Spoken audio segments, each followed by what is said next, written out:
la chaîne de Cocker Cinéma. Le film d'aujourd'hui, Sahara. Désolé, j'arrive pas à cadrer correctement avec ce trépied. Ça a toujours été filmé à l'arrache. Et j'ai eu la flemme de sortir le gros trépied. Voilà, j'ai pris le petit. Voilà, ça c'était 3615 My Life. Alors, Sahara de Brett Eisner. Avec Steve Zahn, Matthew McConaughey et Penelope Cruz. La magnifique Penelope Cruz.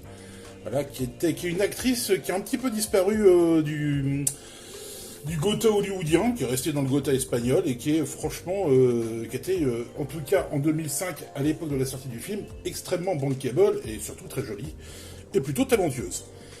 De quoi ça raconte? Eh bien, Sahara, c'est tiré d'un bouquin de Clive Cussler. Moi, je l'aime bien parce que de base, j'aime bien les bouquins de Cussler. Voilà, hein, les aventures de Dirk Pitt.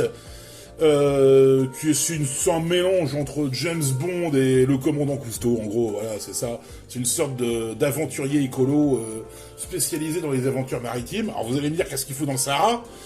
Bah justement, ça, il y a toujours un rapport avec la mer et l'écologie maritime. Voilà. Je vous conseille, si vous aimez bien les bouquins d'aventure, je vous conseille fortement de lire cette série de bouquins, qui certes est complètement what the fuckesque par moment, mais franchement c'est badass quoi, c'est badass. Hein, mes préférés, ça reste quand même Panique à la Maison Blanche, Trésor, Honte de choc et Dragon. Franchement, ceux-là sont superbes. D'ailleurs, le tout premier bouquin de cette série de films d'aventure, enfin de livres d'aventure, c'est Renflouer le Titanic. Quand on sait dans quel état a coulé le Titanic aujourd'hui, c'est risible. Mais à l'époque, on pensait qu'il avait coulé comme ça d'une traite. Et qui raconte justement les premières aventures de Dirk Pitt, qui renfloue le Titanic. Bon, voilà, ne cherchez pas à comprendre. C'est un bouquin qui a été écrit il y a presque 50 ans maintenant, hein, et qui a donné lieu à un film qui était plus ou moins mauvais, voilà. Et Sahara est bien meilleur en guise d'adaptation, même s'il a été désavoué par Clive Cussler en personne, voilà. Et en même temps, ça pouvait pas être pire parce que le film de l'époque était vraiment pas ouf, quoi. On aurait dit une de ces productions anglaises dégueulasses, comme ils en avaient le secret à la fin des années 70. Voilà.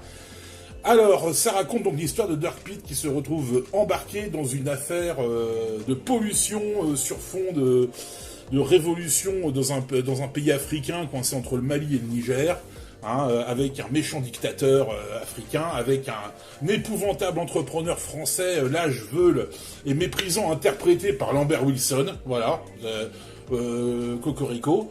On retrouve même un personnage interprété par Delroy Lindo, je ne sais pas si vous connaissez cet acteur, qui a souvent un second couteau, bah c'est le Black qui meurt dans Fusion, voilà, c'est le scientifique Black qui se sacrifie à la fin de Fusion. Si vous n'avez pas vu Fusion, vous comprendrez, hein, y a même eu une parodie dans South Park, dans un épisode où ils envoient le chef se sacrifier parce que c'est le Black de l'équipe. Voilà, donc ça c'est pour la blague, Black, voilà, ça c'est le mauvais jeu de mots est fait. Et donc Sahara, bah ça raconte ça. Et bien sûr, il y a quand même des gimmicks du film qui sont repris, des gimmicks du bouquin qui sont repris, parce que dans les bouquins de Dirk Pitt, il y a toujours un passage aussi traditionnel que la scène avec Q dans les James Bond, où Dirk Pitt se démerde pour, à partir de bouts de ferraille et de machin, se sortir d'une embrouille et transformer ça en véhicule qui permettra de se sauver d'un lieu hostile. Hein, c'est entre James Bond et MacGyver le délire. Hein. Voilà. Donc film que j'aime beaucoup, qui ne laisse pas beaucoup de temps mort, qui est assez dynamique. Voilà, bonne musique, on s'attache au personnage finalement. Apparition aussi de William H. Macy, hein, qu'on a vu entre autres dans Fargo, Mystery Men et surtout dans la série American Shameless, hein, voilà, Frank Gallagher, qui joue le très smart colonel Sandecker, voilà, et tant de choses. Je comprends pas pourquoi Clive Cussler a râlé à la sortie du film, parce que moi je trouve ça plutôt fidèle au bouquin. Le bouquin ayant des passages beaucoup plus gore, beaucoup plus glauques, c'est normal. Hein, il pouvait pas le montrer dans le film, sinon il passait interdit au moins de 16 ans, ou je sais plus comment ils font aux États-Unis.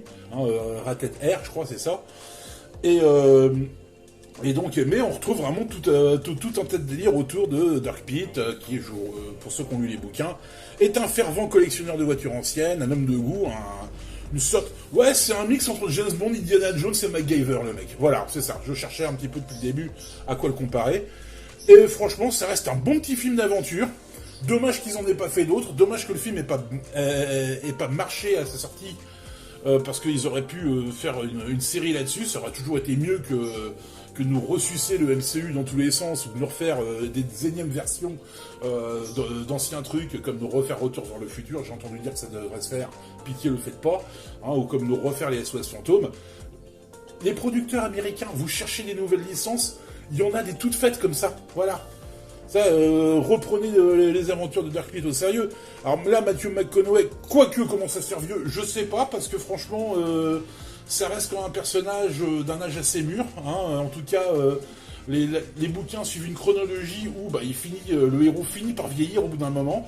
Je crois même qu'ils en sont maintenant réduits à ce que Dark Knight devient le caméo de ses propres aventures, étant donné que ce sont ses enfants qui ont pris la suite. Et ouais. Voilà.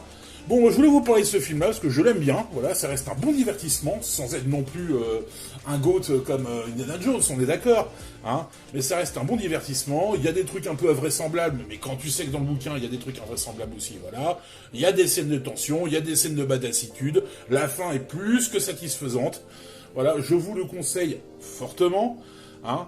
Et voilà, bon ouais, le petit défaut, c'est un petit peu la traduction française de certaines expressions du film qui sont un petit peu bof, voilà, hein, surtout à la toute fin du film. Hein, là, vous aurez un petit sourire gêné de cringe, voilà, parce qu'il dit des trucs de mec, je pense que ça vient de la traduction française.